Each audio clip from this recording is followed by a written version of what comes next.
5.5 seconds of baseline sound. Starting.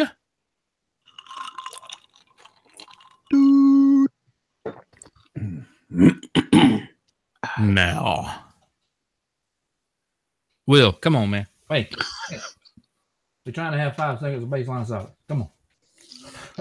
All right. Shh. Gotta be quiet. Gotta be quiet. No drinking. You can't be drinking over there. Look. All right.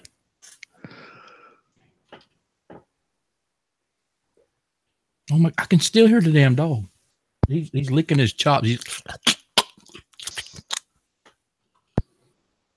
Probably shouldn't have given him that peanut butter.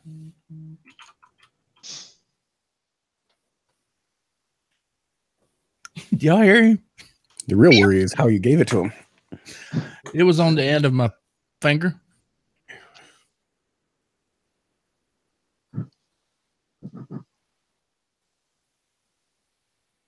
Hey there, gang. This is Angle of Attack Podcast, Year 3, Episode 2.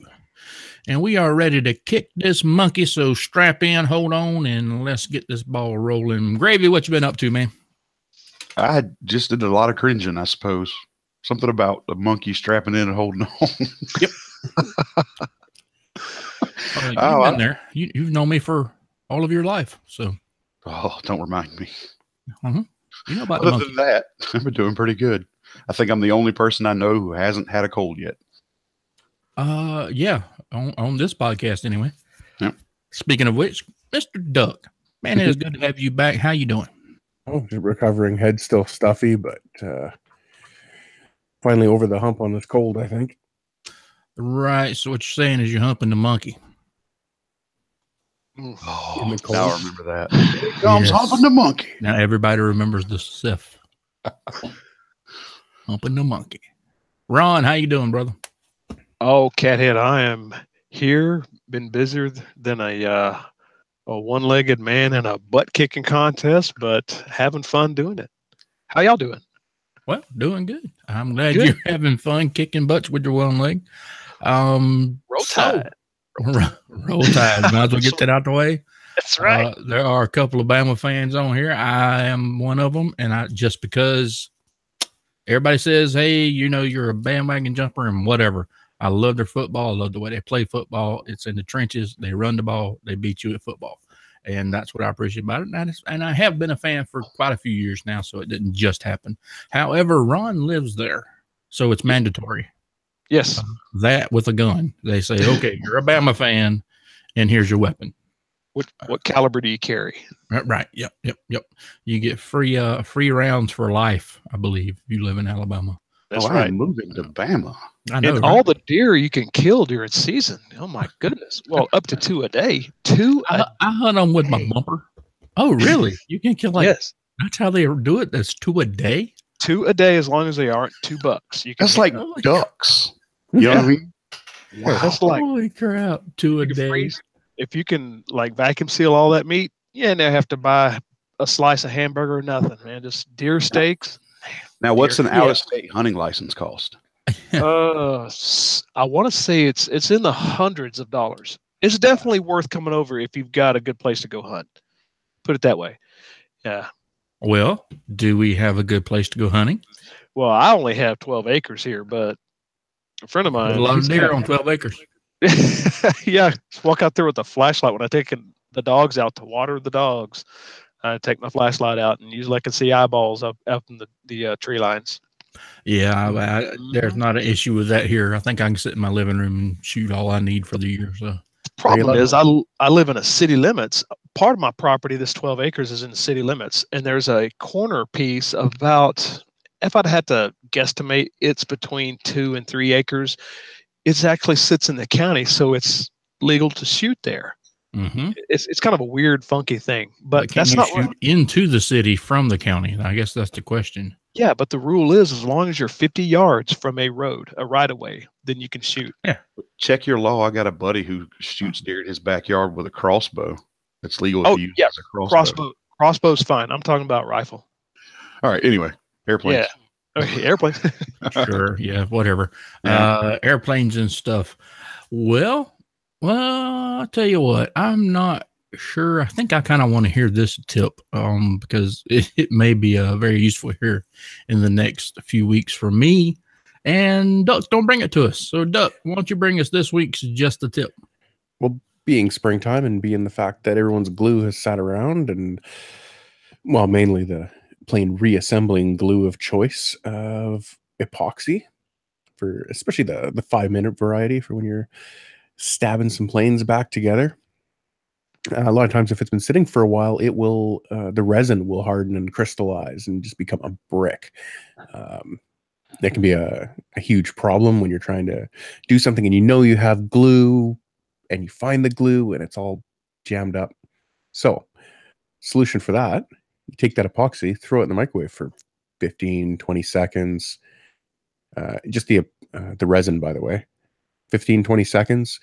Weirdly enough, it softens and it stays soft. For some reason, the epoxy won't crystallize itself again. And that's a wonderful way to save some epoxy and get back to fixing your plane up. And that's just the tip for this week. Very nice. I like that. I might have to use that because I'm like everybody else. You buy a tube of epoxy. You know, it's got the 2 parts, and you just squeeze it, and it all mixes up right there for you. And then you put that one in a drawer, and you forget about it. And then the next time you need one, you go buy some more. And next thing you know, you have 14 different tubes of 10% used epoxy. So yeah, that'll be a good one for me because I have several of those laying around. Does anybody make a smaller proportioned epoxy? Because like they do the foam tack now, comes in the little bitty bottles. I wonder if there's anybody doing that with epoxy. Not that I've seen. Nope. Well, there's a market niche. Somebody do it.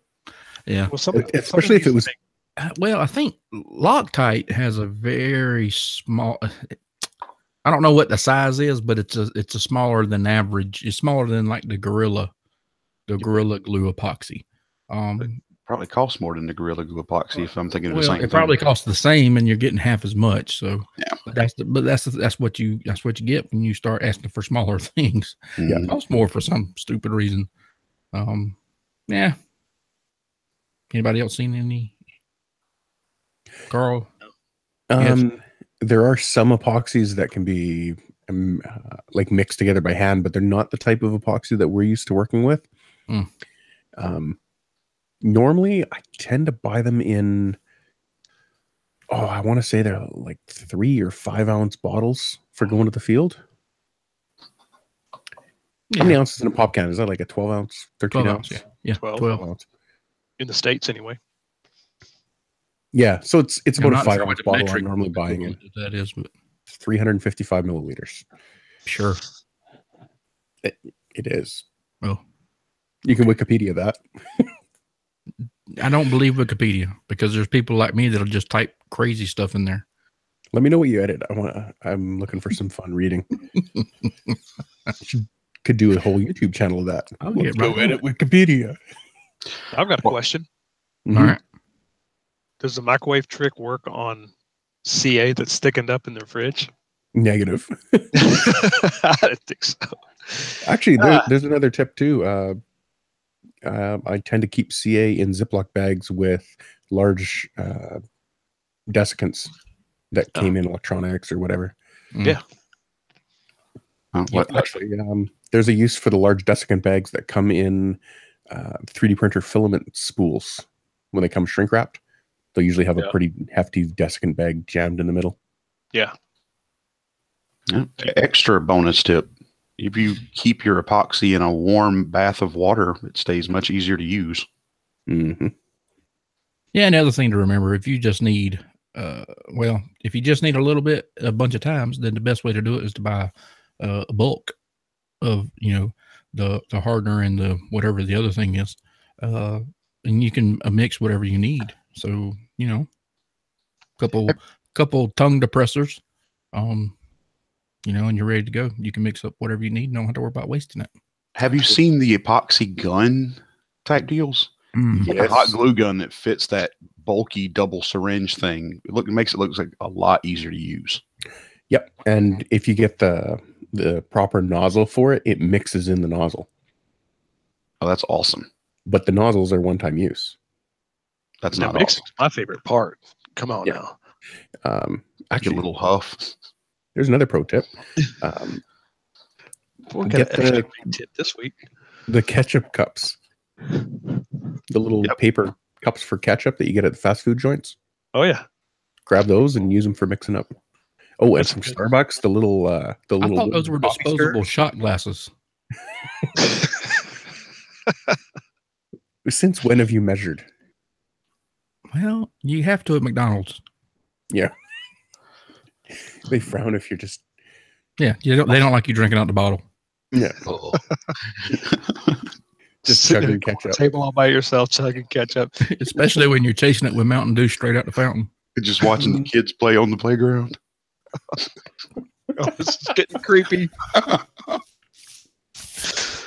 Oh, my goodness. I heard somebody did something with radios.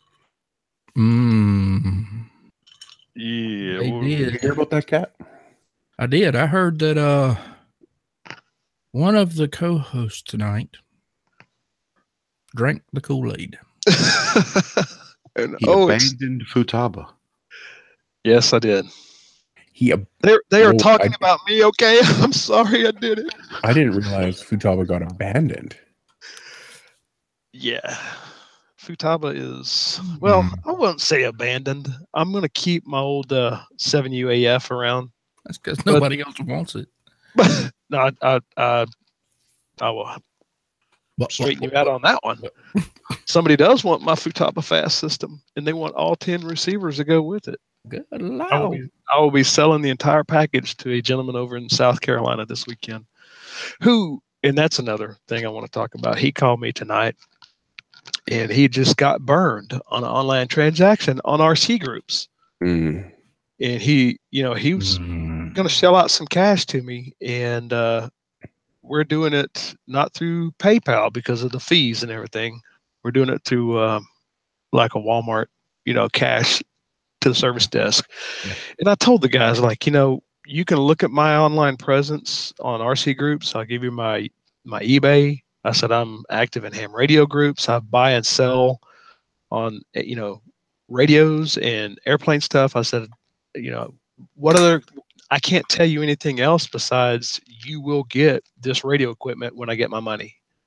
And I don't know, when somebody gets burned like that, and it was for about $300, he said on his part, that he bought two, I can't remember what they were, off for $150 each. Sent the guy the money, won't even return calls.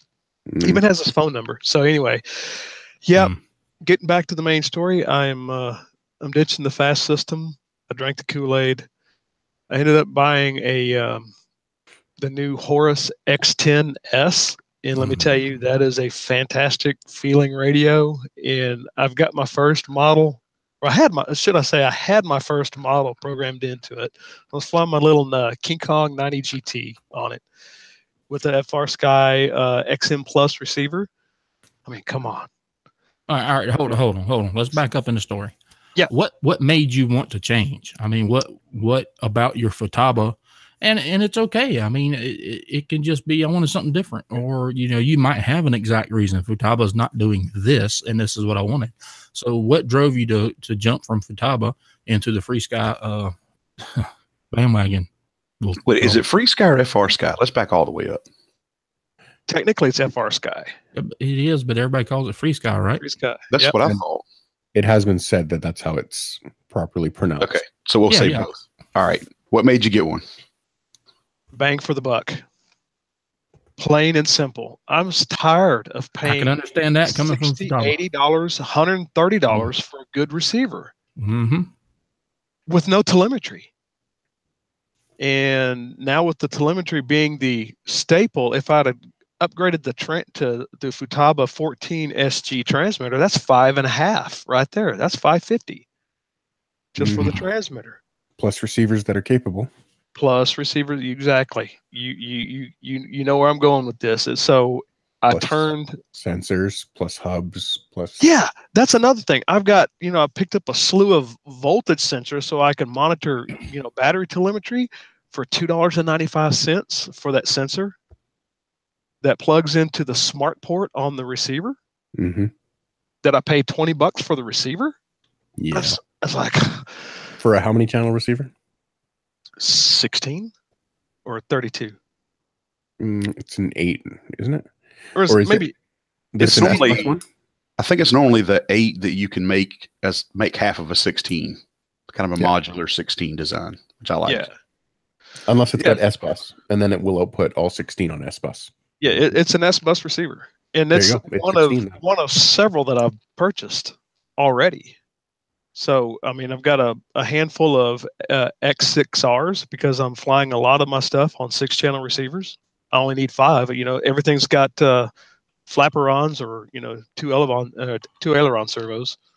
So a slew of X6R receivers to replace back to all the replace the Futaba fast receivers, and a transmitter that just feels like rock solid in my hands. And I told Tim about this, Tim King. I was fully prepared to send that radio back. I ordered it on his suggestion. I sent him a text. I said, "Who would you buy from?" And he suggested Aloft Hobbies because they're a factory service center. Mm-hmm. So that's what I did. And to my surprise, before I got ready to pull the trigger on it, I was online, to their website, and it says version 2 is now out. And they fixed that goofy charge adapter that the version 1 came out with, where you had to have this little box, that you plugged in the wall wart to, that adapted it over to I want to say it was a micro USB plug that was actually the charge port, but you could not charge that radio by plugging a micro USB into a USB port. It wouldn't charge that way. So it was kind of this goofy thing that, and even I watched Steele, he alluded to it on one of his review videos, like this kind of a goofy little plug thing, and I'm like, that seemed like I just mentioned his name because I was looking at a lot of different videos. Oh, okay. So not that I was following him. I was just like, X10 review. X10 review. I got you, man. So anyway, everybody, and even Stu down in Australia, UAV Futures, said the same thing. This goofy little charge adapter. So they came out with the new one that got rid of that. So it just takes a barrel connector, probably a 4 or 5 millimeter barrel connector for the charger, just like any other normal transmitter should. Yeah. And so I drank the Kool-Aid, and I love the thing. And okay, this is a huge learning experience for me. So I jump over from Futaba to FR Sky, Free Sky. And yesterday, at another co-host's behest or suggestion, I upgraded it to OpenTX. And mind you, I've never dealt with this. I didn't go through the Tyrannus ranks. I jumped straight into FR Sky, and now I'm in OpenTX, having to learn all that now. So, and the nomenclature that goes with it. You've been messing with the FR Sky firmware or software, I guess. So far, now you just changed to OpenTX. Yep. Well, I mean, initial thoughts, from going from, I guess, what the FROS company suggested you use as opposed to, the OpenTX that everybody else is using. Yeah.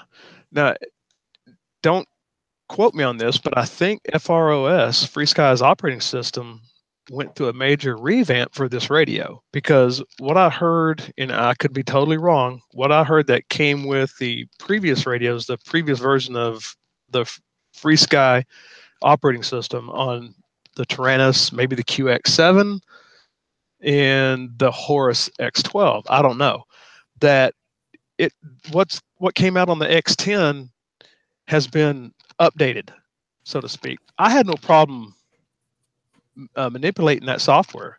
I mean, it did everything I wanted, but there are some limitations to it, like logic switches, the number of logic switches that you can run in it, or logical switches, is limited in FROS versus I don't know how many are in OpenTX, Carl. You know, and I say Carl because you're the resident guru on tonight's show. So, oh dear, basically more than you would ever need. Okay, so yeah, the fact that you can put model pictures, you manipulate the software. Like I said, there's a ton of things that I'm like kind of halfway apprehensive about doing, but at the same time, I'm actually really excited about learning this thing about these things called Lua scripts. Wait till you discover that you can do mixes based on telemetry coming back.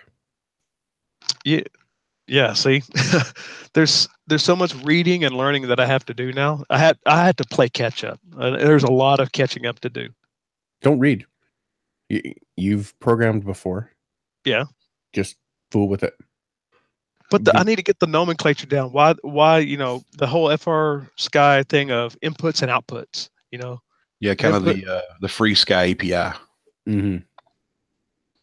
And Lua is an interesting, I don't know, is it a scripting language or a programming language? I'm not sure what it's really considered. It has an odd dot syntax that you probably do want to study a little bit. It can be confusing. It still loses me, and I've read about it, Yeah, I've got a lot of reading to do and learning to do. I'm going to do the basics so I can get these models programmed and back in the air. And that's where I'm starting first. But there's even a whole lot of learning to do in that just between FROS and OpenTX. So, yeah. Well, that brings up a good point. When you're moving to a new radio, what would be a good way to, get used to that radio instead of crashing all your models? I would think you want to go to one your model you're extremely used to. The characteristics of it. How it's going to fly. How it's going to respond to this and that. And then start with that model and bring your radio up to speed with you. I mean, what do you guys think? Yeah, I think that's solid advice, and it feels like what I'd do. Yeah. And so I have a good long. I'll go ahead, Carl. I was just going to say, anything that has any kind of complexity to it, mm-hmm. prove everything in every flight mode. Okay. Right? Like, yeah. Well, with your experience, I'm sure you have experience with PLCs. Yeah, somewhat. Okay. A PLC is something where you're basically writing the software for how an industrial process or something will run. Yeah. Okay. With OpenTX, you're basically writing for that airplane. So people kind of got away from doing it so much, even though they should have been doing it, where you prove that in every flight mode, all the control surfaces and all of the servo outputs are acting in a manner that you want them to at the time you want them to. Yeah. And I've had an issue before where I flipped into a different flight mode and it may have flipped my radio into another mode because it was another mode to begin with and certain things didn't get changed properly.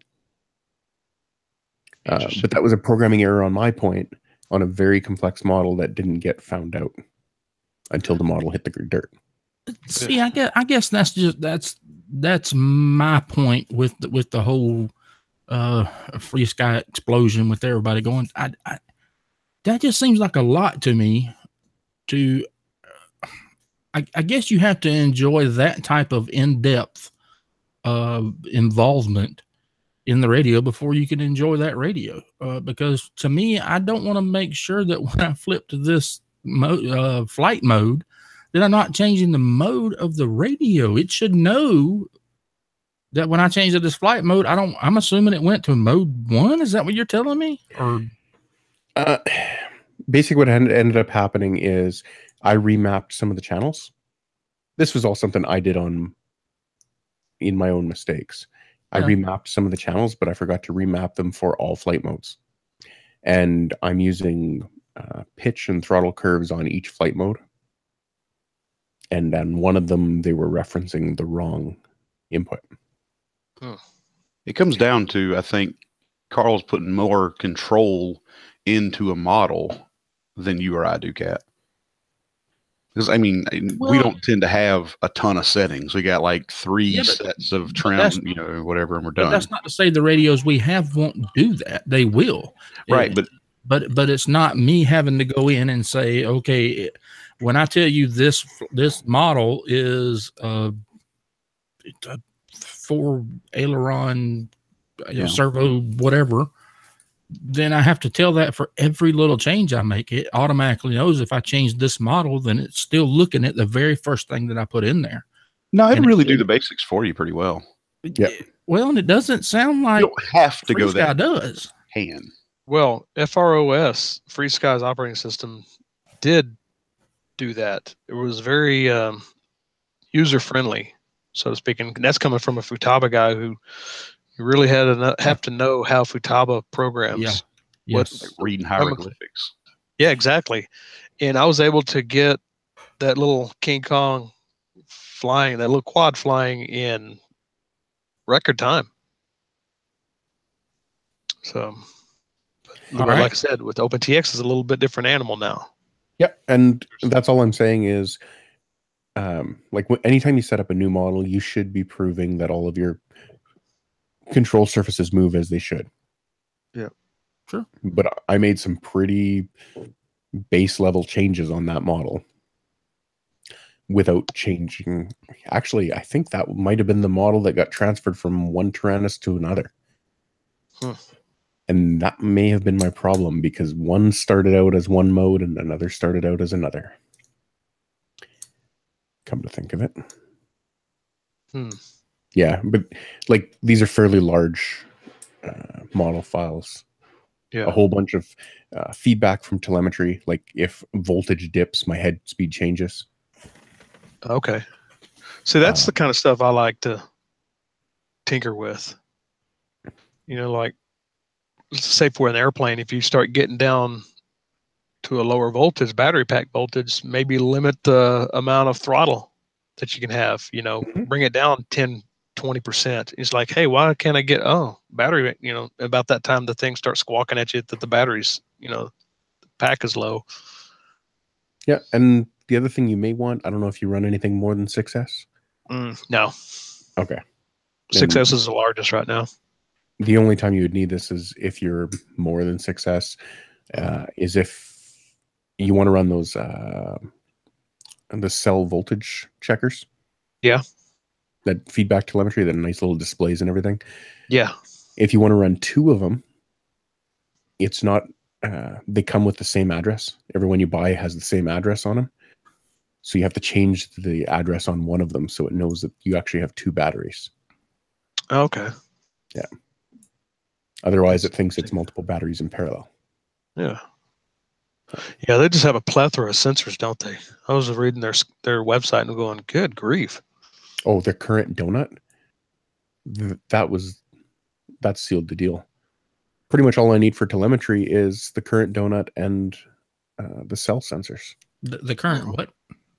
Donut. A toroid that goes around the wire and senses the current by the magnetic field that's induced around the wire. Okay. And it's great because you're not interrupting the wire. You're not introducing more connections. Yep. Like I think their 40 amp one has XT60s on both ends and you just plug it in line, which is fine for 40 amps. But once you're up in like the 100, 150 amp range. Yeah. Which I do tend to peg my current meter on occasion. Well. Yeah. But in general, it's super accurate for how much you pulled out of the battery. Yeah. Yeah. That's cool. Yeah, I think I'm going to have fun with this radio system. Let's leave it at that. And I got a lot of learning to do over the winter between now and springtime. Yeah, you're going to learn some interesting stuff about your hardware too once you get telemetry on it. Yeah. Well, yeah, and then we look forward to hearing your tales as you progress through it. I mean, what are you looking for in the future? I mean, as far as ease of use, I guess. Right now, the one biggest thing, if you could change on Free Sky Radio, the one biggest thing you could change, what would it be? I can't honestly say I've found that yet. I'm so in the new into the learning process that I haven't, now if I'm pulling my hair out 3 months from now, I may flash back to FROS. I don't know. Right. Yeah. But I mean, as far as, but then again, that's not a Free Sky thing. That's a OpenTX thing. Right. Yep. I mean, so I haven't found anything with that radio yet that I don't like. Wow. Nice. That's a mouthful right there. And it's not like you're brand new either. Yeah. So. Well, and pretty staunchly committed to the Futaba up to this point. That's. Yep. That's like I said, I still like the older Futaba stuff, the fast stuff. I think it's just very overpriced for what the market, and it's that way with, the Spectrum radios and the other big names. It is. I mean, that's why Lemon RX is out there and the Horns and all those people. I mean, there's a reason why these people are selling these, receivers for, $8 bucks. I mean, there was a need for it. There's a market for it. So they jumped on it. And that's another thing that kind of drove me towards Free Sky is the fact that, okay, I fly Tiny Whoop in the wintertime, but I'm locked into a Spectrum little radio because I bought the ready to fly. I like the fact that I can buy a replacement board flight controller that has a native Free Sky receiver on it. Like, it's like turnkey, man. They just have it figured out. To me, that's it. They have it figured out, and they have it at a price point that you or me or the guy down the street or whoever can afford. Not have to say, honey, we're going to eat beans and wieners for the next week because I need a telemetry receiver. Yeah. Well, I mean, and you have a good point. I mean, that's how they broke into the market, but I think there's a trade-off there. For spending the lesser money, I think it's requiring you to do more and for you to have a larger knowledge base when I don't. And I mean, and you have to remember now, the people that are hosts on this podcast are seriously committed to this hobby. It's not just, the airplanes are just, I want to go fly something. It's the nuances of every little aspect of the hobby and the electronics and the batteries and everything.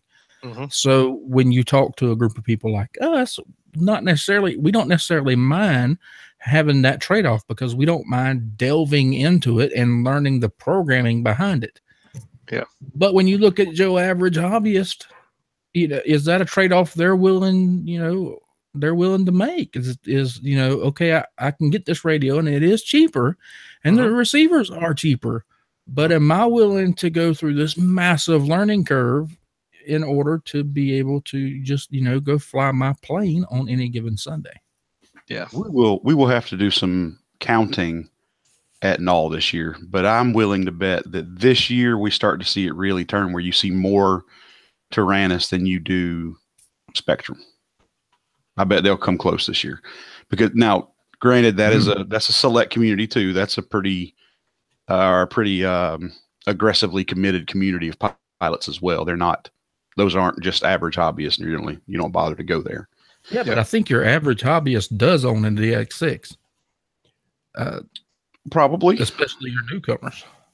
But do they regret buying it first? I think generally maybe you buy that cheap radio from a main brand first, and then it looks like you learn enough stuff to go to the Tyrannus stuff for the second radio and spend less money and get more.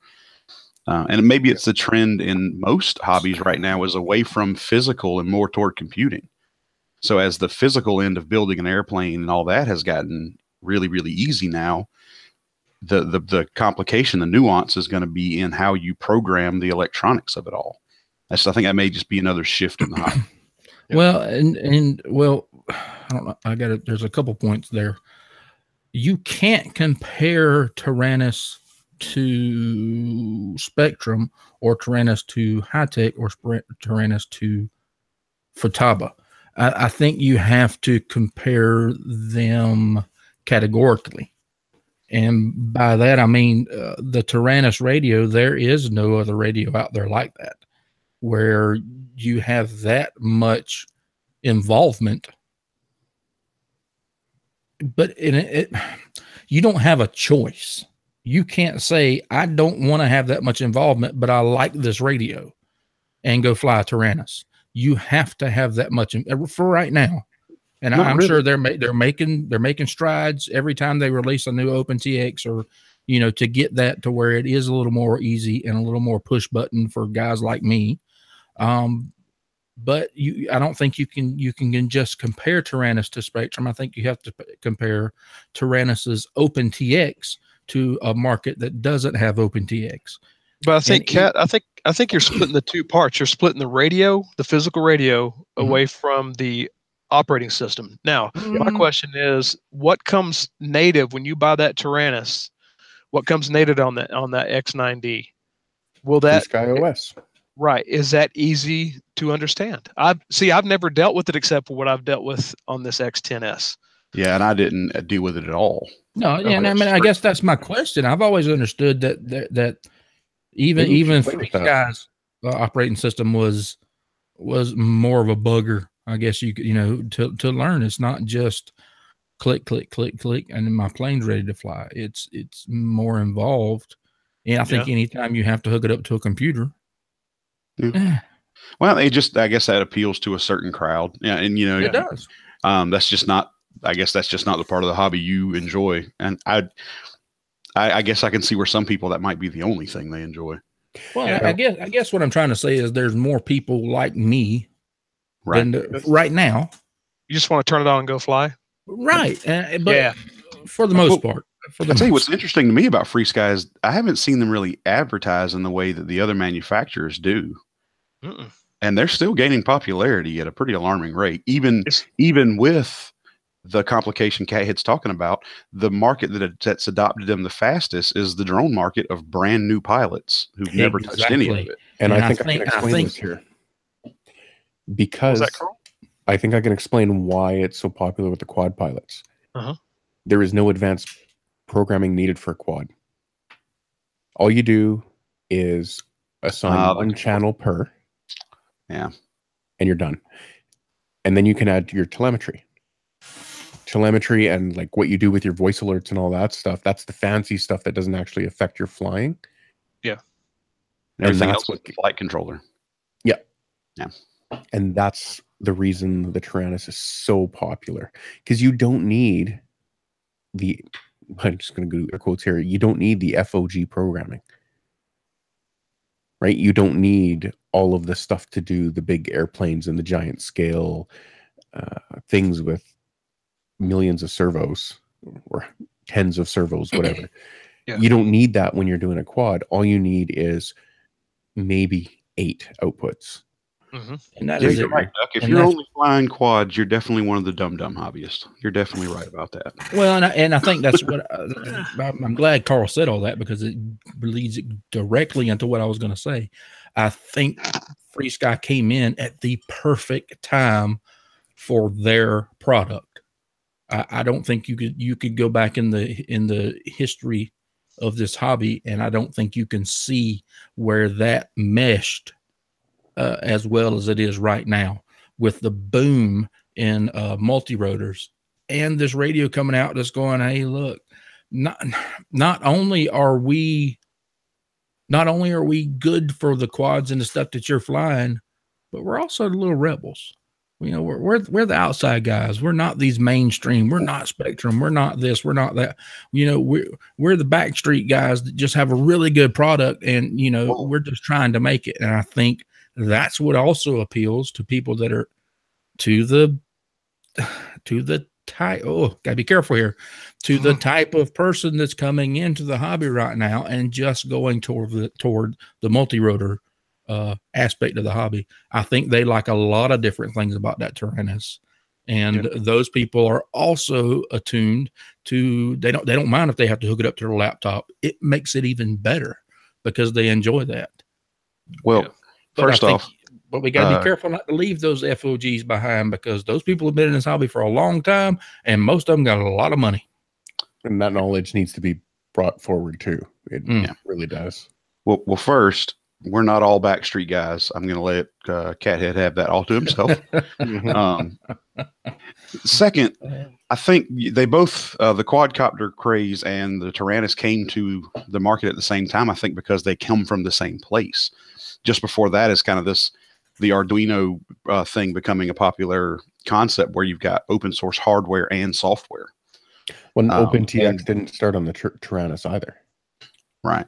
The Tyrannus just happened to be hardware that came in that was kind of designed for OpenTX. Right. And so, it just grabbed the same two things, grabbed the community, that early maker community that wanted to program anyway at the same time. So yes, I agree with you, but it just goes a little deeper than that too, which is even more amazing and impressive to me. But I still didn't break my radio. I just think there are two different mindsets. Yep. And I think both of them have a rightful place. Oh, I don't think Spectrum's going anywhere, or Futaba. They're not going to stop making what they've been making. No.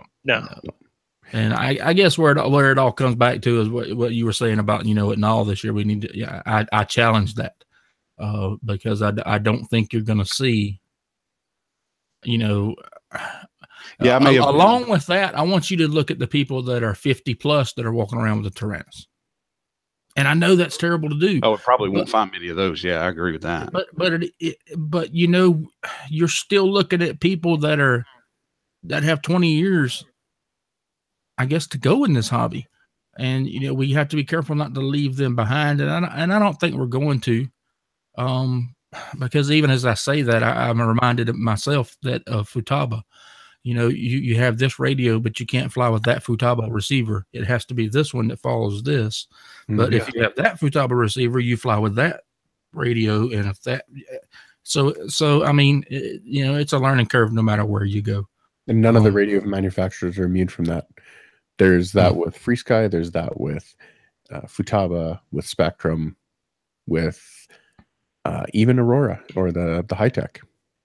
Yeah. Well, that's another thing Spectrum has done correctly. They have followed a market plan that computer people have followed, where things are backwards compatible. All their DSMX stuff is DSM2 compatible. So you don't lose what you had in any way. Yeah. And the FreeSky stuff is to a point. It'll work with the D stuff, I think, but not. And the current stuff works with D and X, but not with any of the previous ones, if I remember right. I will say I was a bit confused learning which receivers would work with Tyrannus when I first started playing with it. Yeah. And when I finally figured it out, I just kind of ordered a couple of each that I knew would work and put it away for a while not to think about it, because it was not as bad as Futaba, but still not straightforward. Well, yeah, because I think you got to be careful. There's some of the manufacturers out there are leaving. They have legacy, type receivers. I understand that. We can't always, you can't fly a 15-year-old receiver with a brand new radio. I get that, but it's the Futaba the Futaba aspect of, we're still supporting all these radios. We're still supporting all these receivers, but there's three different lines. And I just can't wrap my head around that. I really can't. I wonder if the cost of Futaba is inflated by the cost of manufacturing all the extra complication. Absolutely, it is. Absolutely. I'm willing to bet that a lot of the expensive Futaba is spent in QC and verification of software. I'd also be willing to bet that a lot of it is spent in R&D, because Futaba doesn't just make RC equipment. Mm-hmm. That's actually not even their main source of, I guess, revenue. So I think maybe they try to recoup, some of the cost in other areas with the radios. Maybe I don't know. It's the same. I guess maybe you're looking at the same, spreading the burden of the R&D across all of the users in the company, all of the different departments that use this R&D. And when you see it on radio RC stuff, then it's a little more inflated than if you see it where the crane operating equipment and stuff like that. Does that make any sense? It would be neat to see how much crossover there is between the two industries that they're in, because it's kind of hard to see how much crossover there really is between their crane controlling systems and radio controlled airplanes. There must be quite a bit. I think in my opinion, it would be just the I don't know what they call it, the fast, I guess, that type of frequency management, right? Frequency management, and being able to penetrate. Because you might be trying to control a crane that's so far away, and there's machinery around you and constant EMF that's everywhere, and trying to shoot down your transmission when that is we're not just talking about an airplane here, we're talking about a crane carrying 40 tons of whatever that you really need that control over. Yep, there'd be a lot of protocol handshaking going on there before anything moved. Yep. Mm-hmm. So they just have a verifiably better radio system. Yep, much more. We'll call it military grade. Mm-hmm. I hear you. Much more industrial grade. Yeah. Yep. Like a lot of the places I've seen those radios being used, like lifting air conditioning units onto the roof, you'll have a remote control, and then the crane operator will actually come up on the roof with you. Huh. But if you're in an area with very dense residential population, you're going to have a lot of Wi-Fi traffic in the area. Well, is it remote control via wire or radio control via signal? It's radio control. Okay. I know they have both kinds of systems, so I kind of wanted to specify. Yeah, remote control via wire, it's nothing special, right? Right. Yeah. Anyway. Mm-hmm. Yeah. But cool stuff to play with. Yeah. Trying to think what else we could even say about that. I think we beat that one good. Mm-hmm. He beat the snot out of it. Yep. So I've been resurrecting the 3D printer. Oh, cool. Yeah. To what end? Well, to 3D print things and things. Well, here's the other thing. In our Discord group, we see the 3D printing little hangout area, and everyone's talking about what they're 3D printing. And meanwhile, I've got this 3D printer that's been sitting there for probably unused for over 6 months. I took it out to the garage and I was like, oh, this would be great. I'll put it out here. And no. And went out there with the idea of moving the noise out there, but I ended up just never using it, never sending a model to it. And I had a Raspberry Pi 3 around here that was meant for a work project. And I decided to try moving Octoprint over to that and see how that worked. So much worth it. Oh, really? Yeah, totally worth it. I was using it on a Raspberry Pi 1 and it was usable. But you put it on a Raspberry Pi 3, the file transfer speed is immensely faster. The G-code display, so much faster. Just the general usability of it, so much better. Because you do have a control dock where you can move things around and all that jazz. So you have a monitor hooked up to this. It's not just like a plug-in USB and your printer starts printing. You're controlling things at the level of the Raspberry Pi. Yes, but there's no monitor or anything hooked up to the Raspberry Pi, just an Ethernet cable. And so you're doing it through SSH? No, through a browser. Wow. Yeah. So you can also plug a webcam in and be able to monitor your 3D printer from anywhere through Octopi. You can also have it save time lapses of all your prints. Very cool. Well, that's something we need to be doing too, Kat. Sounds like it. Yep. Totally worth it. So I've been playing with that, did a little more Raspberry Pi stuff. I put Plex Media Server on it. Oh. So all my media is handily available at the TV without having to run a second PC over there. And today I was doing a bunch of work on a solar power controller. My mom's in the middle of converting a Chevy Express into an incognito camping van, and we put in the solar panel this later in the summer, I think.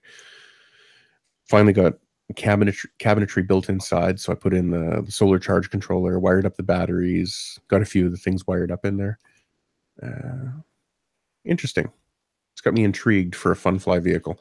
I may actually borrow that van to go to a Funfly, and I may try and bend some of your arms to get down to a West Coast Funfly.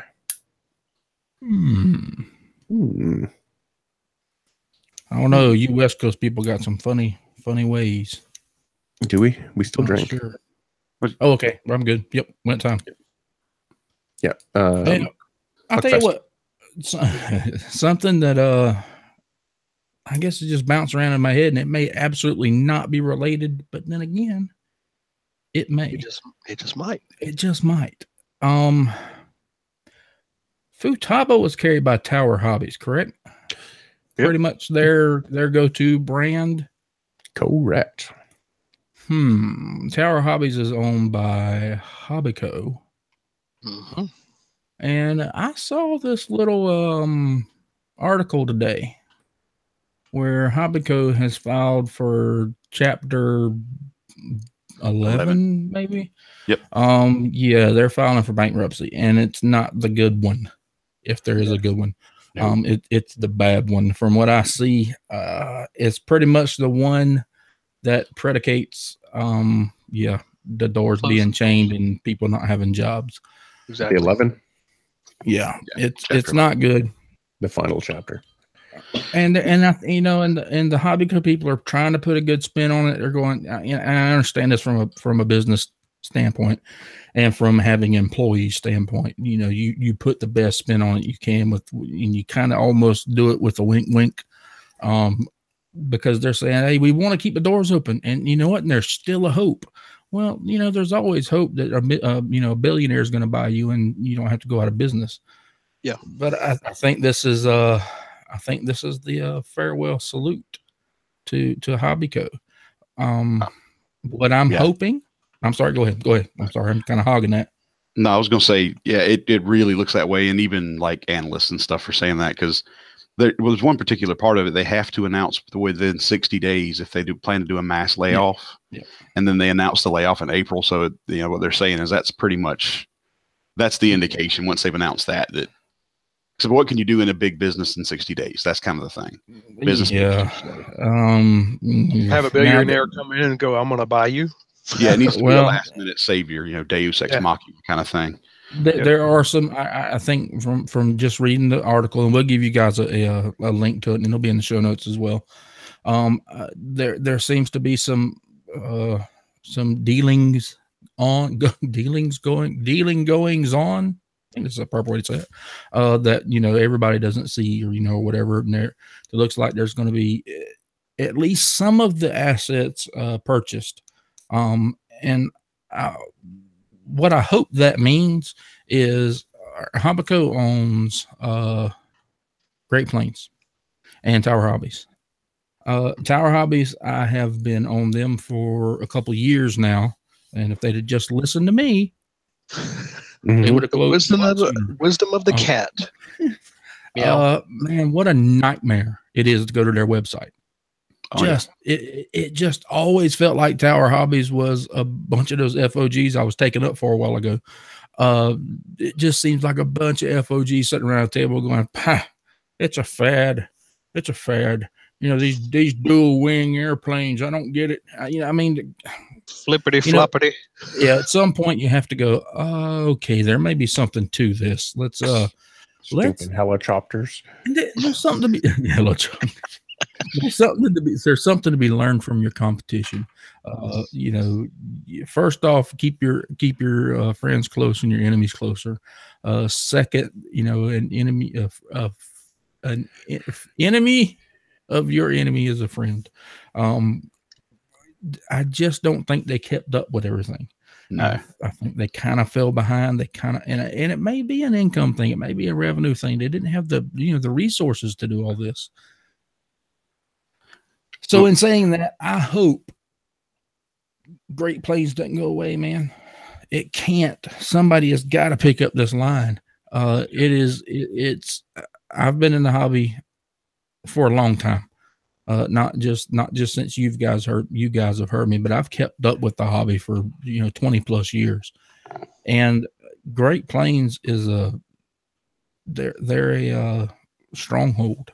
I mean, they've always been there. They're a fixture among the hobby.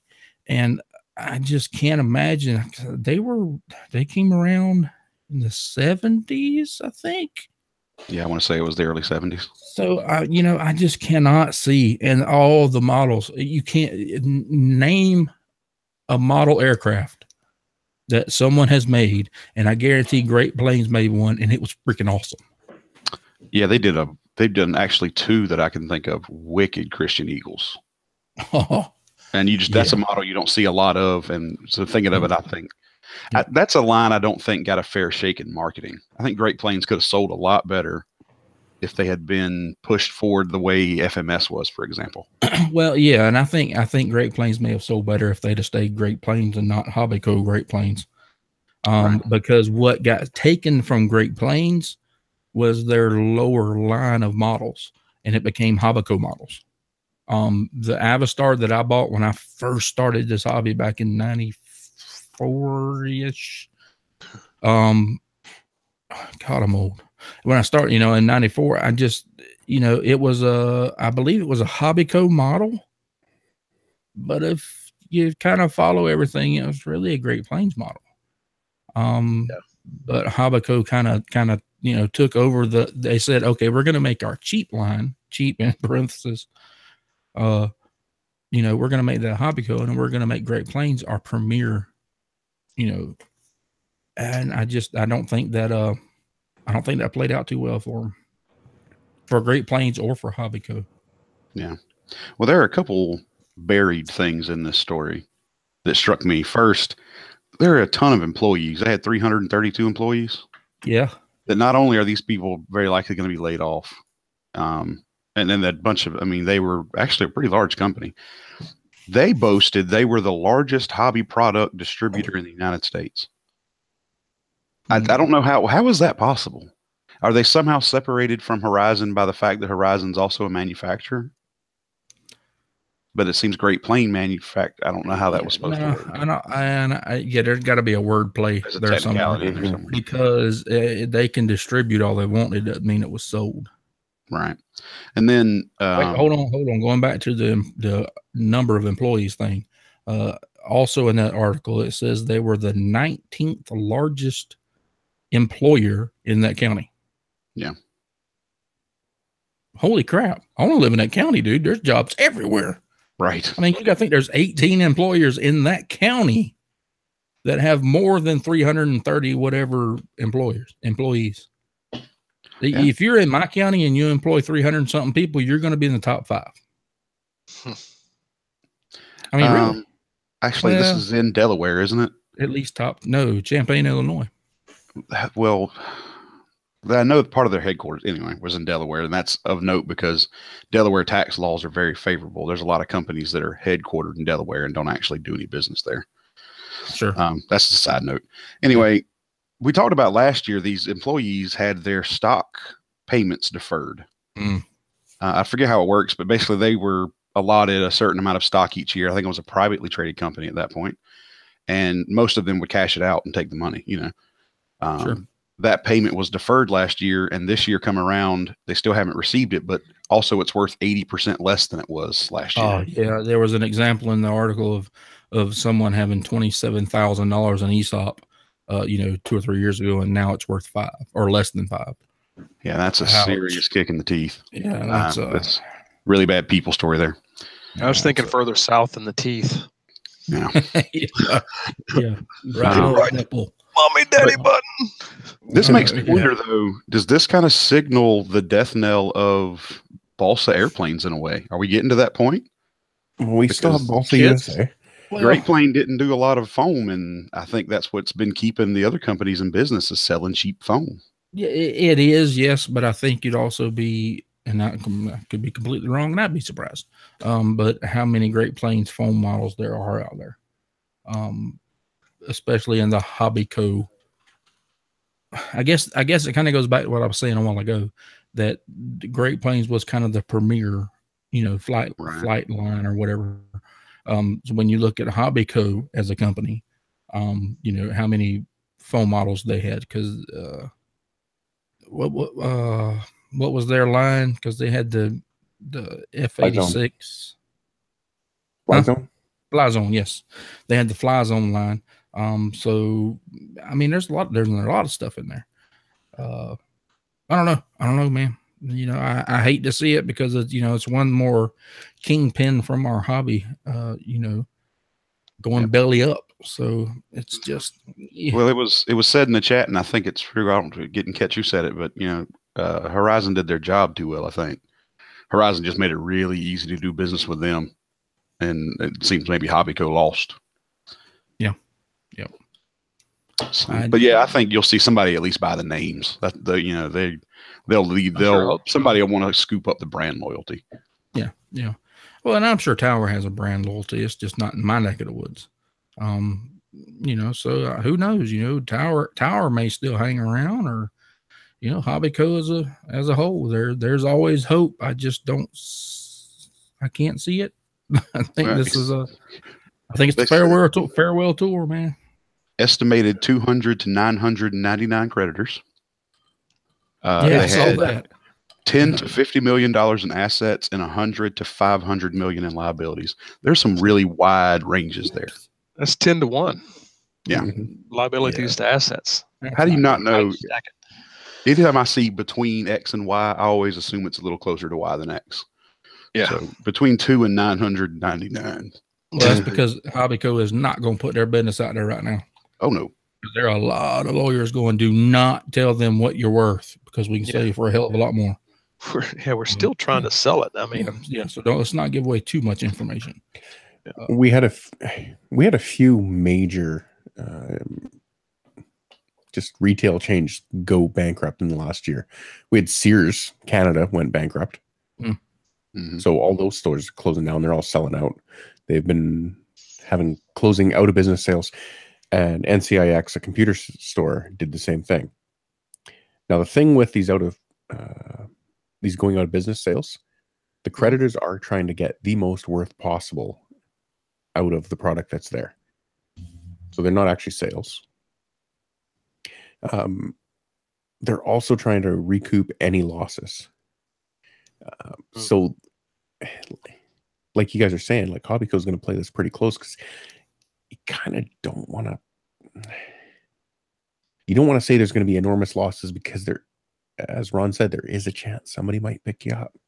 Yep. Oh. Yeah, I just hate it, man. I hate to see that for the hobby, and as a whole, I hate to see anybody go under. However, there, maybe there's a lesson to be learned. Yeah, you got to pull your head out the sand every now and then. And we called it last year. We knew. Well, does not just remind you of Radio Shack? Mm-hmm. You watch them. Radio Shack abandoned their customer base. Yeah, absolutely. The cell phones. Yep. They're really easy to sell. Yeah. Yep. Well, I'll tell you what, is there any, I tell you what, I'm going to let Gravy take this one, because there is this year's first Idiot of the Week. And You know, them drones are taking everybody's job, man. Even the illegal aspects of it. So, tell us about that. This is one of those things you hear about. I think we've probably heard about it once or twice. Excuse me. No, we've heard about it once or twice, where somebody has tried to use a drone to sell drugs or to smuggle things in or out of a prison. And in this particular story, they are trying to sell drugs, and the cops just, guys picking up drugs, dropping them off in a parking lot with his drone, and then having the buyer swing by. Hold on. No, you got to preface this much better. You have to preface how they pay.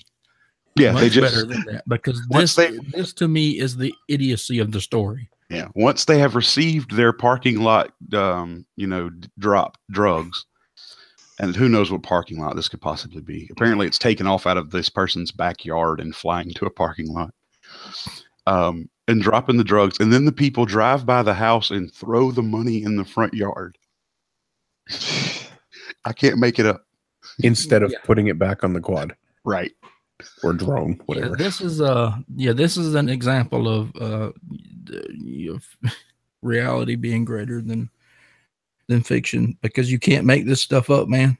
Yeah, no. The intelligence of criminals. And it kind of goes to show, we've said before, people who are going to do bad things are going to do bad things, and they typically do it in the easiest way possible. This is an example of them overreaching and what happens. And I guess you don't catch the smart ones. I mean, right. Right now, and the article kind of says it, there's no smart way to do this. A drone in the air stands out. Mm-hmm. And we've been saying it in especially one carrying a package. We've been saying this in terms of people who's going to spy on my privacy. No, you'll hear it. You'll know it's there. And this article references that too. They know you're going to see that thing. And until there are drones everywhere, a drone flying around in a parking lot stands out. Yep. Yeah. What did that thing just drop? Yeah. Same thing it dropped 30 minutes ago. Right. Like Amazon deliveries, skeet shooting with prizes. Well, that's another, the same website, Gizmodo, is where I found this article, had one about Amazon has a patent for a self-destruct system for their delivery drones. What? So that if it should become disabled in flight, it can be destroyed before it can hit the ground, just, distributing its mass and all that sort of makes some sense, except what happens when it lands in your front yard and explodes when little Sally goes to pick up her Barbie doll. Well, it is, but my experience, and I've just been in the hobby 20 plus years. My experience of it hit the ground, it pretty well already self-destructed. Yeah. Well, they want it to say like it's flying. The battery gets to the point where it's clearly not going to make the trip. The drone self-destructs and it breaks itself into small enough pieces that none of them will be individually large enough to cause damage. Now, obviously, it's got to be big enough to also destroy the package, which means it's got to have some pretty good. If you know how explosions work, you either need compression or you need a lot of explosion, and they can't put compression unless they put the explosive in the box. That's not very likely. Why don't we just run a relay between the black and the red wire and just close that relay if anything bad goes, and I promise you it will self-destruct. This is the plot line for like Speed 3. Speed 3 delivery disaster. Oh, but yeah. There's a little idiot of the week news and a little bonus. You can't make this up. Out there. Yeah. It's out there. Yeah, it's on. You just gotta look. They are taking over the world. Oh, and the more common they get, the more this we'll see. We keep protecting the idiots. I don't know why. Oh man, because they're the ones that breed. Yeah, I've seen that movie. Mm-hmm.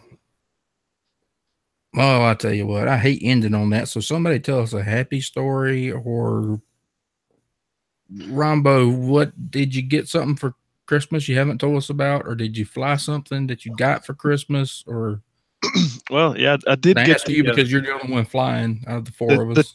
The TCCSS gift is a Nano Sky Hunter from Ready Made RC. Yes, tell me about that. I have one I haven't built yet. I haven't built it yet. I did put in my order for the rest of the FPV gear for it, and another free sky receiver, of course. And I got a plethora of props, props, a mismatch of different HQ props from these guys. I'm like, I sent Randy an email. And I said, hey, I think you guys mixed up an order with mine. I got, I detailed out the list. I got, 2 packages of the 947 props, a package of this and a package of that. He goes, no, those are freebies. Those are giveaways. I'm like, freaking perfect, because they'll fit my OPQ. The Nice. 947s will. Yeah. I'm like, I got the perfect use for them. Thanks. Nice. So what had happened is, and they were really good about it, when it showed up, it was the FPV version. Now, it didn't have the camera, didn't have VTX, any of that, but it had a motor, speed controller. It's pretty much set up with this power system. You just need a battery. Yeah. It's got the servos in it, but it didn't have a prop. So I emailed them back and this is on Christmas Day. Now, remember, guys, I got sick on Christmas Day, and it just went into a tailspin that I'm just now getting my hearing back in my right ear, and that's been 2 weeks ago yesterday. So anyway, I emailed him and I said, hey, there wasn't a prop in the box, because on the website it said there would be a prop in the box. What comes in the box, servo, speed controller, motor, and prop. I said, I didn't get a prop. What do I need to run on this thing? And Randy was real quick to respond back. He goes, I'll throw you a prop in a box and get it out to you. But I'd already made my my order for the FPV camera and the VTX, and a couple of some black. I didn't know they made this black hot glue sticks, so I can put this thing together. Yeah, it matches the airplane, and they're black hot glue sticks. So I ordered a package of those anyway. Edit point. Jeez. I didn't even hear it, but I know what it was said. Yeah, right.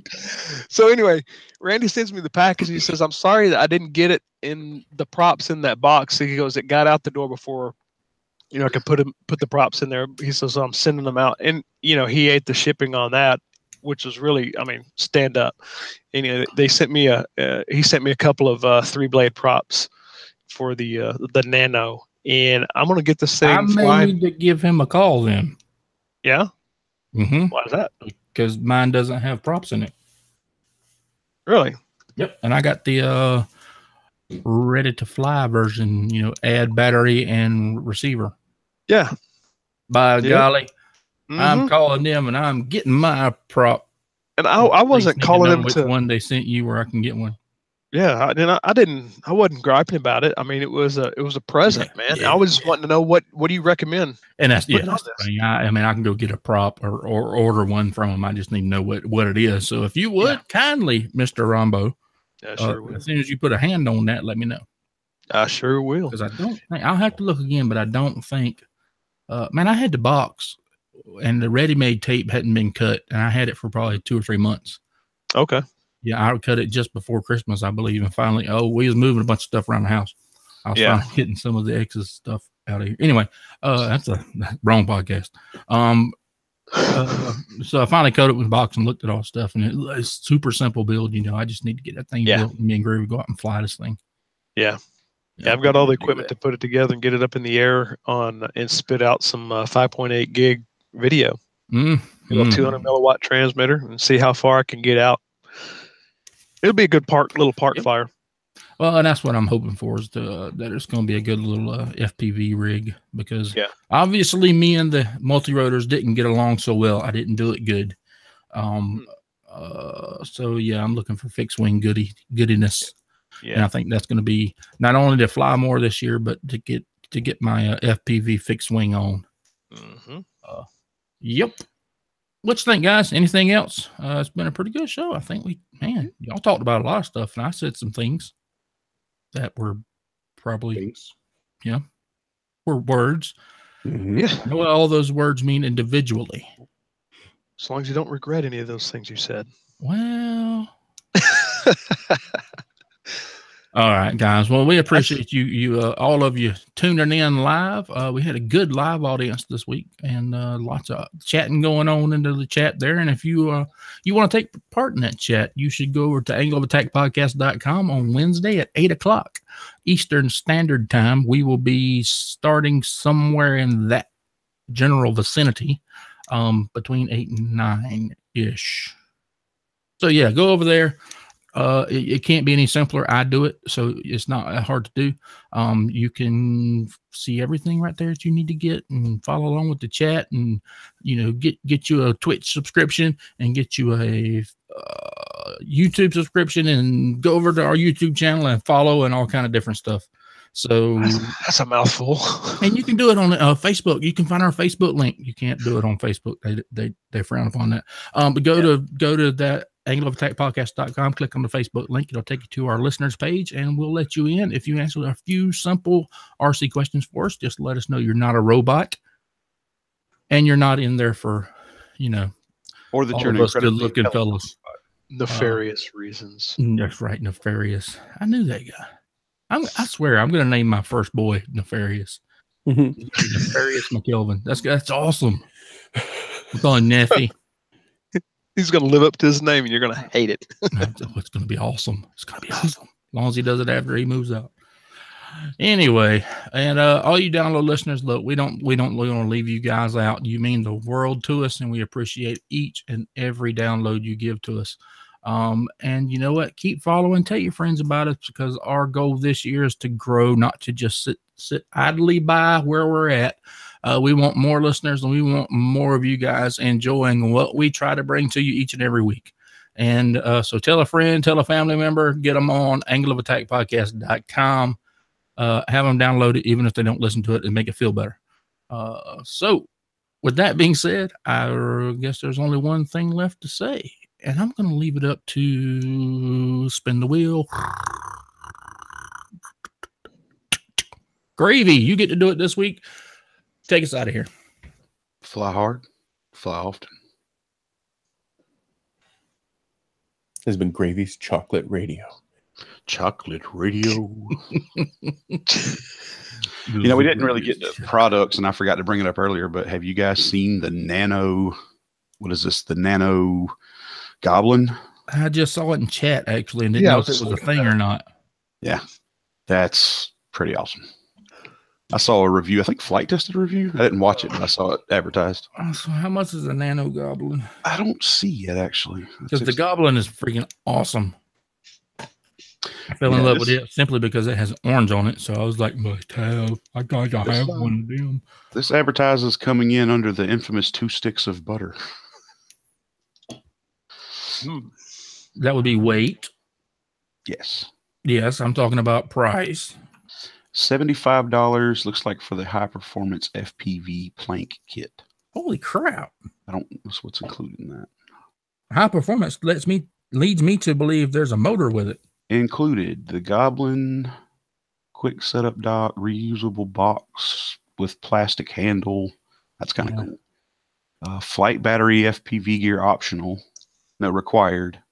Yeah. Flight battery, transmitter, FPV gear, motor, ESC servo propeller. Yeah, that's not a kit. That's a straight. Yeah, it's a kit. That's a ARF. Okay. It's just the aircraft. Yeah. Okay, but maybe $75, and I guarantee you I got stuff in that shop that'll fly that bad boy. Somebody give me a link. Where's the link? I don't see a link. I need a link. I don't think it's going to be released for quite some time yet. We'll talk about this bad boy next week. Yeah. Have you guys seen that new X-ray quad that Flight Test did a review on? And actually a couple of videos. It's a tilt rotor. Watching Flight Test stuff. It is a tilt rotor. I don't agree with some of their practices, to be quite honest with you. Kind of freaky. It's a tilt rotor, is that what you said? Yeah. Ooh. Yep. You don't get that pitch up, that 40 degree tilt up, tilt angle like you do on a normal quad. When you hit go, the motors lay forward and this thing shoots. It's kind of crazy to watch it fly. That would be neat. It's kind of pod racer like. Yeah, and the camera angle doesn't change. You know what I mean? You don't get that. You're looking at the bottom of the screen because you're hovering, and then you fast forward flight. Now you see the horizon in the center of the screen like a normal FPV perspective would be. This thing never changes. It's interesting to watch the videos and watch the FPV footage that comes off that thing. It's like, I'll have to go look at whoa. it. Yeah. That's I'll have to, when you see something like that, look at it with hungry eyes and then wait 6 months, because you're either going to find out that it's awesome and it'll be a little bit cheaper, or there will be maybe available in the used market, or you're going to find out it was terrible and you saved your money, because that's a new level of complication we haven't seen yet, and Lord knows. Yeah. But it sounds awesome. Mm-hmm. It kind of reminds me of is it Stingray that, oh, good gosh, what's his name? He lives in Austin. The helicopter pitch. Yeah. I think it was the Stingray. It was Chris something was his name. No, it's on the tip of my tongue. Oh my gosh. He was also on flight test with that a while back, though. Chat room will probably pop in with who I'm thinking of. Yes, his dad did all the mechanical work, and then he had done all the programming. Yeah, his dad modifies his radio for him. Puts that. Oh yeah, it does the single stick. Single stick with the Curtis Youngblood. Curtis Youngblood. Thank you. How do you guys not remember Curtis Youngblood? I know. Don't fly whirly blurs. We were in the same club together. ARCA down there, and I'm in the same club with him too. AMA. That's right. Name dropper. Who said that along with me? Me. So on the stream, I'm giving Hardik a demo of how Octoprint works and how smooth it is compared. Straight from Cura, you can print directly to Octoprint. What I normally like to do is save to file.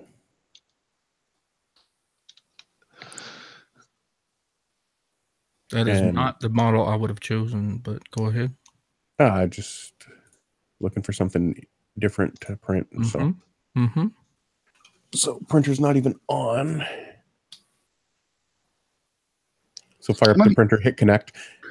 Compared to the Raspberry Pi 1, connecting to the printer took sometimes a minute or so. And I'm already connected, so it was just super handy.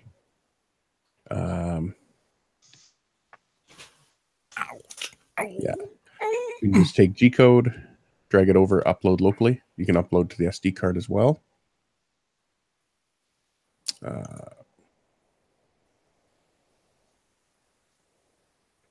Everything just works nice and fast. You can have a webcam streaming through the Raspberry Pi on the web interface. G-code viewer will come up. Open this file.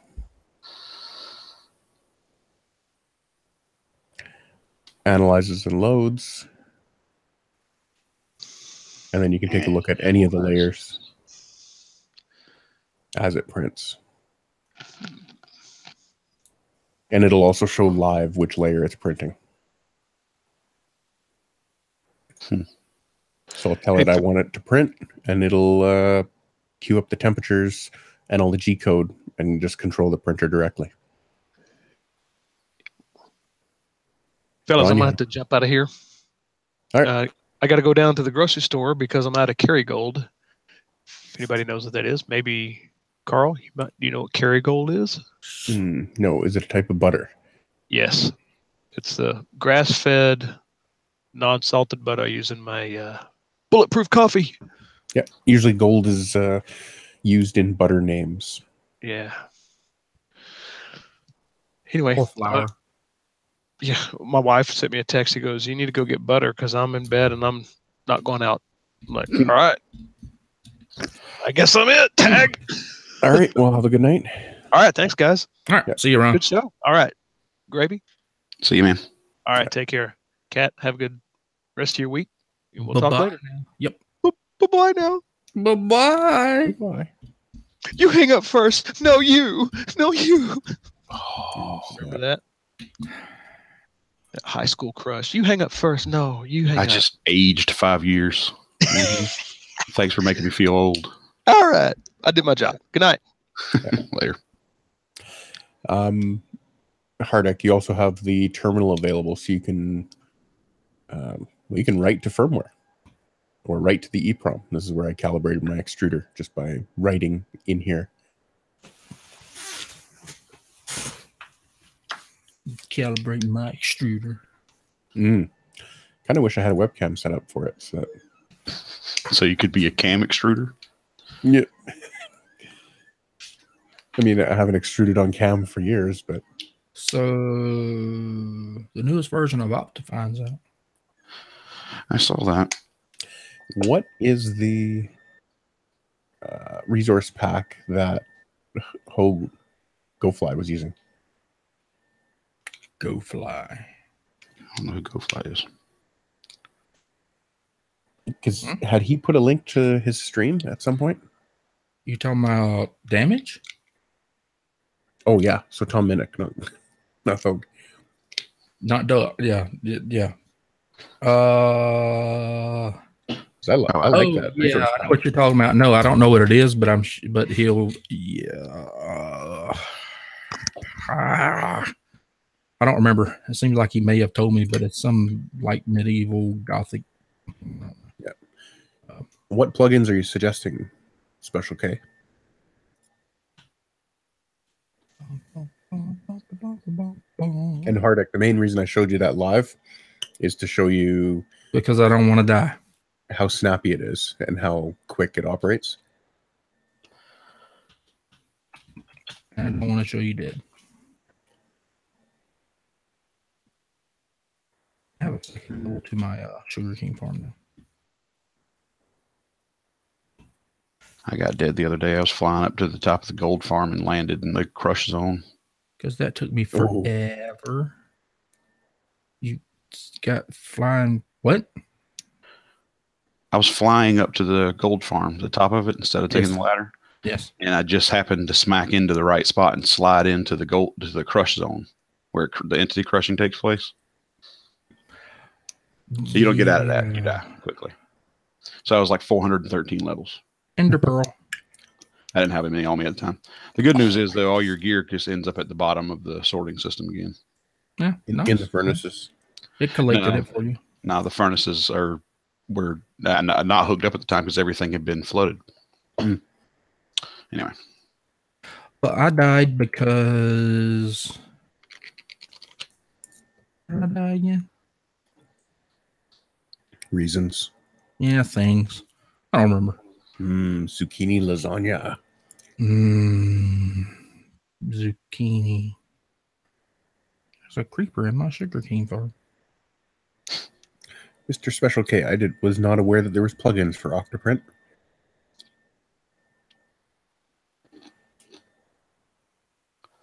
Yes, Gyps, it is Minecraft.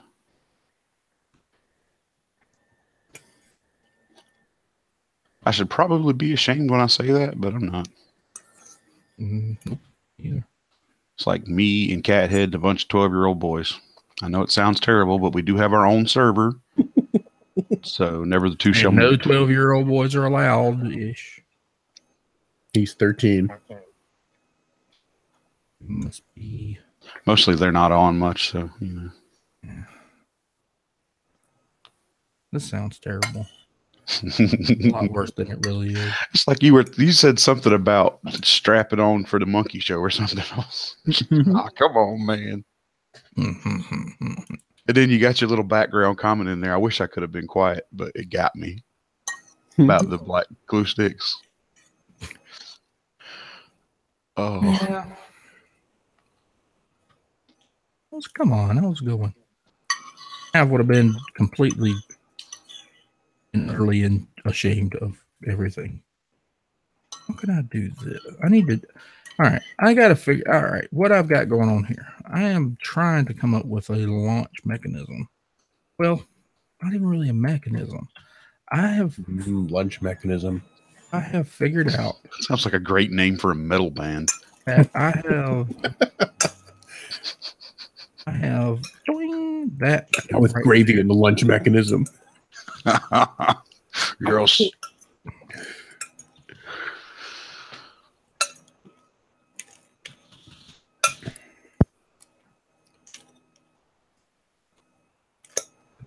different than that. First hit will be thermos full of nickels. Soon to be not a thermos anymore. Right. Broken thermos.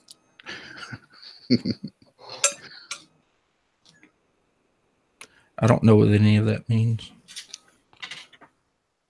It means if you fill a thermos with nickels, And it hit somebody with it. it's not a thermos anymore. I'd rather use a sock. It's actually a reference to a Marilyn Manson song about a kid getting even with a bully by filling his lunchbox with coins and beating him with it. I was not familiar with that one. Great golfer, by the way. It's called Lunchbox. Great golfer. Yeah, Marilyn Manson. Is it really? Yeah, scratch golfer. Wow. You know, it's you learn about these things years later, and I remember, of course, him being so shocking and his music being intentionally provocative at the time. But you look back at him and you're like, dude, that was nothing. yeah. Miley Cyrus has done worse than that. I guess removing a rib lets you get that your backswing it better. Well, see, he also benefited from being at the end of the era where you could get away with saying wild and outlandish shit like that. Mm-hmm. Like just before the internet got to the point where you could really use it to figure stuff out, you could get away with saying, "You got a rib removed, man." You can't do that anymore. And before everyone was allowed to be triggered. Mm-hmm. Oh, they were triggered. That might have been the first triggering. I remember the way people reacted when he did the MTV Music Awards, did the Beautiful People on live TV, and the world lost its mind. I got phone calls from concerned family members making sure that I had never listened to Marilyn Manson. And they thought to phone you. Well, I was in that teenage bracket or so at the time, I guess. They're like, man, I better listen to this. It wasn't me. I was like, hey, dude, you've ever listened to Marilyn Manson? It's freaking awesome. That was the uncle I was. Brian may have called him. Brian did call, actually, yes. Jesus Christ. Really? Actually, I want to say they called me over to Grandma's house, and Grandma and Granddaddy and Brian talked to me about it. Really? Yeah. Wanted to be sure. Yeah, I don't know why it stands out in my mind, but recently, at that same time frame, there had been a teenager that committed suicide locally. Yeah. And had written in the sand out at the park where he killed himself something about being waist deep in the burning fields of his mind. Yep. Killed himself on the pitcher's mound. Right. So I think his parents were divorcing or something. And they thought maybe that was a Marilyn Manson lyric. So they wanted to know if I knew it and make sure I wasn't listening to that music. And it was very interesting. Up to that point, I had never listened to Marilyn Manson, but the very next day, you can be damn sure I asked a friend for a CD. A freaking night wind. Look at this guy wanting to show up. Been gone for 3 weeks. He said something about being in the hospital. What? Really? In the chat earlier, he mentioned getting back to normal. Somebody needs to get him on Discord and get him in here or something. I need to find out why he was in the hospital. Come on, dude. You gotta tell a brother. I mean, we kind of friends and stuff now, man. Damn. Yeah, I've been missing him on the server. Yeah. And I figured he was like, these guys suck. That's kind of what I thought. I'd pissed him off somehow. That's why I don't show up. I know, right? I thought you did, DMC Chaser. I thought you said something about being in the post-hospital schedule or something. No, post-work schedule I saw. Something Post-holiday schedule. You know reading, bitch. Hey, It said man. post-holiday schedule. I'm not going to say I'm not altered in any way. I'll just let you assume. No, I know how to assume. He said, rumors of my hospitalization are greatly exaggerated. I like you, man. You're cool. You can hang around. I hope so, because he has the password. Right? He's already on the white list. We can put him on the other white list. Not the white list. DMC Chaser, I hate to break it to you, but there might be chats you're not involved in. You're entirely too new to the group to get that reference. Negative 2,500 and negative 1,300. X and Z. Yeah, there's another thing that annoys me. Z should not be a horizontal axis. I know. Thank you. What is that about? Yeah. Whatever. It is very true, and it is very annoying. I would muchly agree. And you'd think it being a game that is heavily influenced by, engineering candy and that sort of stuff, they would get this right. Nope. So, I mean, there's actually a mod for the game that lets you select things you've made and export them as an STL file to 3D print. And they still couldn't get the axes right in the game. Wait, what? I can print my base? Yeah. Holy shit. I don't know how much. I don't know how much detail, whatever it puts in a size, all that stuff. But yeah, I was watching a video. Size is important, damn it. I was watching a video where they mentioned mods that let you save and 3D print things from the game. Somebody get Nightwind on this call. I'm flying. Leave me alone. Wait, I don't know if he has Hangouts. He has Discord. Carl's eating. My dinner hasn't arrived yet. Should be in the next 15 minutes. I should get a Subway sandwich. I just want some freaking sea lanterns. Well, I mean, maybe we can make a deal. What? What? I told you I went to a monument, didn't I? 55 sponges. You think I just left all the lanterns? Yeah, you said 55 sponges. You ain't saying nothing about lanterns. How many you got? I don't know how many there were in there. I just took them all to make you guys. That's how I made sure I went everywhere. I just took the lights as I went. I just got a little hard. What? Yeah. What do you want for me? How many do you have? Log in at some point. We'll figure it out. I'm gonna get on here shortly. Yeah, actually, it'll probably end up being iron because I don't have as much as I could use. Oh, I have lots. Cool. Ish. Well, like I said, shortly I'll get on. Right now, Kristen just got home, and I'm gonna go see what's going on there. I don't have all of but I have lots. Know what I mean? Yep. And making more, so you can have free reign to my iron chests for 48 hours or something. I don't know. Just how much iron you want. Yeah, we'll figure it out. I don't care, whatever. Yep.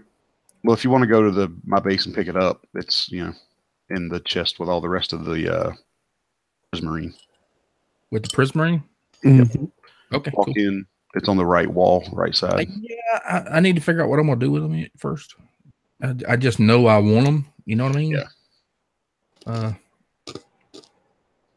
But that's a lighting system that needs to be seen, if that makes sense, because it looks good as opposed to right. Glowstone. Glowstone. Thank you. I always want to call it goldstone. Gold. Putting glowstone under carpet. I'm digging that. Yes, that's what I got going on too. Or is that what you said? Yeah, that's what I have enjoyed doing. Yep. That's nice. Yeah, that's what I'm doing.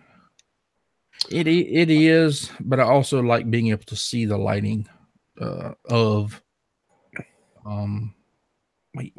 Are those single trees? Yes. They're not married. Well, if I see a forest with the dark oak that grow 4 at a time, I will stop and cut down a bunch of trees. There's one that's directly in front of my base, actually. Yep, I'm trying to leave that one alone. Kind of. Not always, but maybe. Oh, crap. I'm still flying a long way. Wrong. Jips, there is something funny about misquoting that quote. All your base all belong to us. All your base are belong to me. You can't quote right someone misquoting and interpreting how the Chinese interpret. You can misinterpret. You can English. if you. How are you going to do anything? I can't do it as good as that little kid. Misquote English. No, it's Jingrish. Oh! Wait a minute! Is that what is lit up right there? Oh, it's a freaking lighting. Oh, you gotta love Minecraft. It's a lighting update that didn't update, so it's one part of the ocean that's lit up. All right, guys, have fun. I'm sure I'll see y'all on Minecraft here for long. Yeah, I'll see you in a little bit. Later. All right, so why don't